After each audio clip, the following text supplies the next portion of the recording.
a bit ago made a blueberry jam. There's only a problem with it. It doesn't want to spread. I think I overcooked it.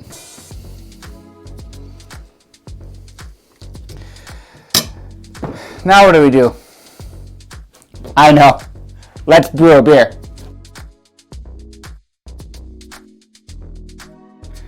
I'm Bradley with 2B Brewing, and today we're going to make a blueberry wheat beer.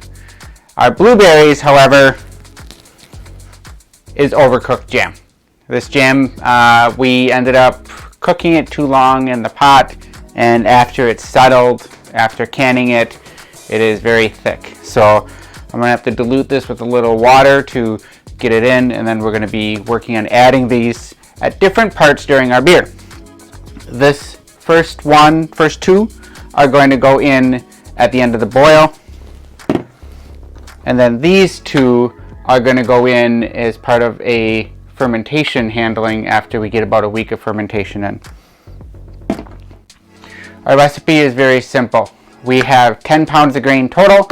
9 pounds, or 90%, is going to be Pilsner Malt, and 1 pound, or 10%, is going to be wheat malt. Our hops is going to be a simple sassy Saaz, 3/4 ounce at 60 minutes, and then the last 1/4 ounce at 15 minutes left in the boil. Our yeast is a simple German wheat ale yeast. I've got my water up to 155 degrees Fahrenheit. We're going to put in our grain bag, add in our grains, and then try to work on keeping this at around 148 degrees for our mash for 60 minutes.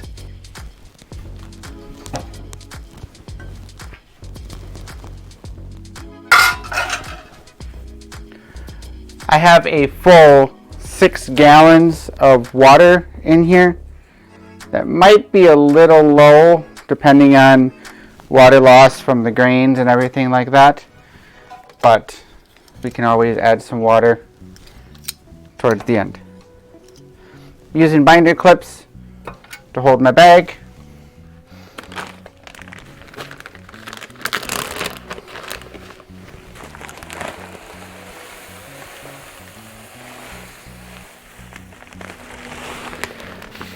Gonna control how much I pour at a time to make sure I don't get what's called dough balls, where the grains all clump together. So a little bit at a time and it won't be too bad.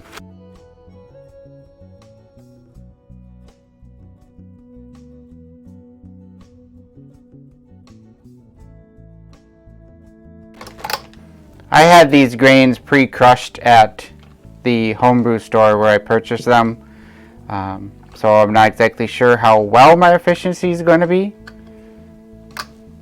but we'll see.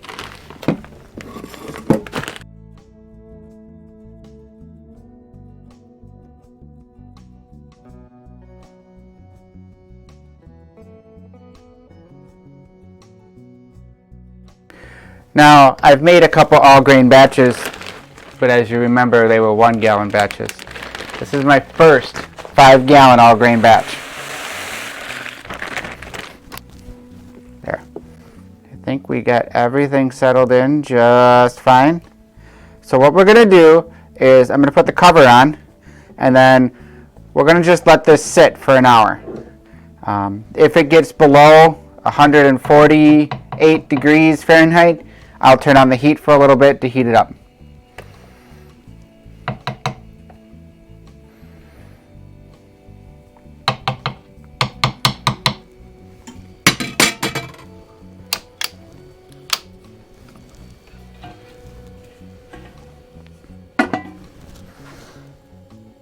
And currently we're at 148.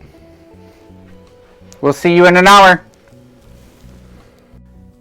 So I've been gone for a half hour and temp has dropped to 124. Definitely need to keep an eye closer or insulate the kettle. The mash is almost done. still got about 2 minutes left. But before I start bringing this up to a boil, I want to see about trying to take some of this hot liquid and see if I can use it to melt, loosen some of this jam up. And it's practically grain free.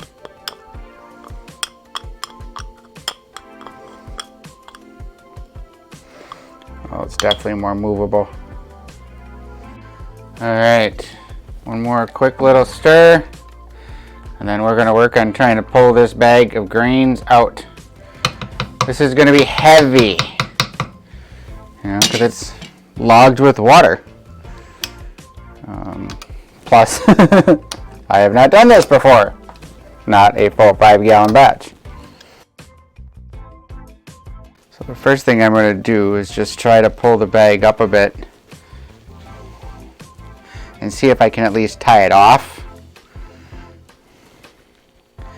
That way then I run the less risk of the grains spilling all over. I can certainly see why a lot of guys use a pulley system for this.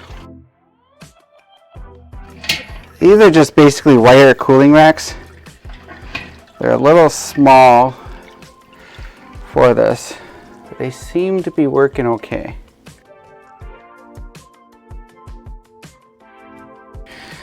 I'm gonna let that sit for a couple of minutes and then we'll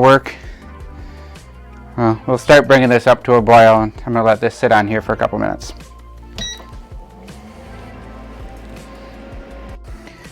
These Saaz hops have what's listed as a earthy, floral, spicy wood note. They smell good, that's for sure. Alright, I'm up to a soft boil. It'll boil a little more when I put the cover on. So we're going to start our 60-minute edition of the Saaz hops.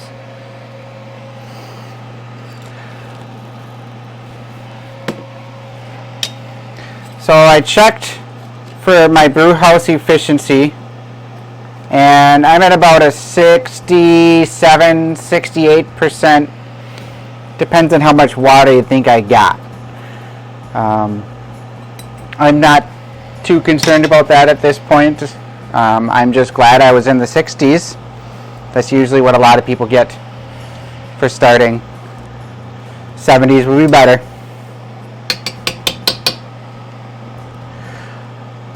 So, all right, we're going to start our 60-minute boil, and we'll be back in 45 minutes for our next edition of hops. All right, so this would be the point where I would add in that last quarter ounce of hops to boil for 15 minutes. I either forgot to film that along with chilling and transferring to the fermenter, or I lost the footage. Once we were done boiling, I gave it a long ice bath, and then once it was chilled down, we transferred to a 6-gallon carboy and I threw it in the fermentation chamber. Taking 4 cups of water and diluting the last 2 jars of blueberry jam. Looking like this might be too much water. Either way, I'm going to get this dissolved, these jars cleaned, and we're then going to boil this for a few minutes. So it'll concentrate a little bit, but not a lot. And then what we're going to do is we're going to go ahead and pour this into our fermenter. Now, this most likely is going to restart fermentation again. So we'll let this sit for about a couple more days, probably another week. And then that'll act as finishing the second fermentation, and giving it a little age character. And then we'll work on bottling it.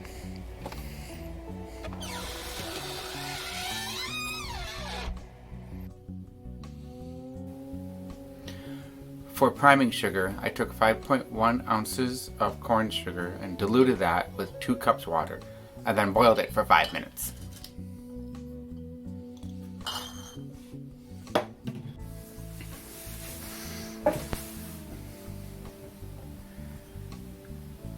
Blue bottle cap for the blueberry wheat beer.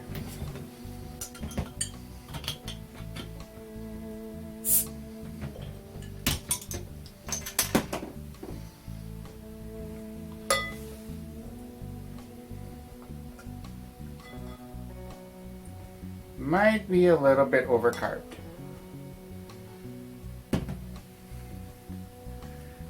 But I don't know if you can see this, but there's like a pinkish off purple, not purple, but like there's a pinkish hue to this. It's kind of almost salmon colored. That's probably related to, you know, using the jam in this. Okay. I get more of a cider note on this. There's a little bit of fruit in there. Yeah, I can smell some of the blueberry in there.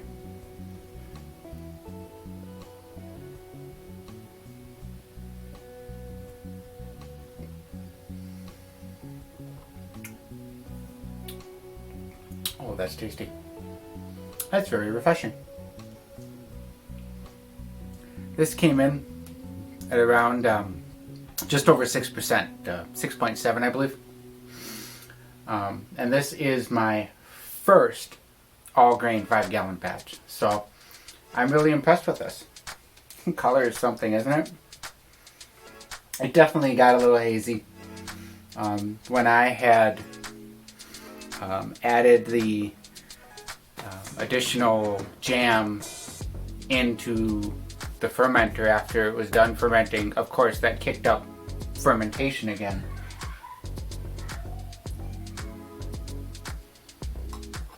So definitely added a little more alcohol to this, but regardless of the fact, I don't care that it's cloudy.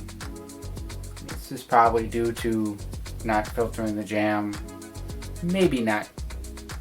I did cold crash. I cold crashed before I bottled, so it's probably a function of using the jam in that. But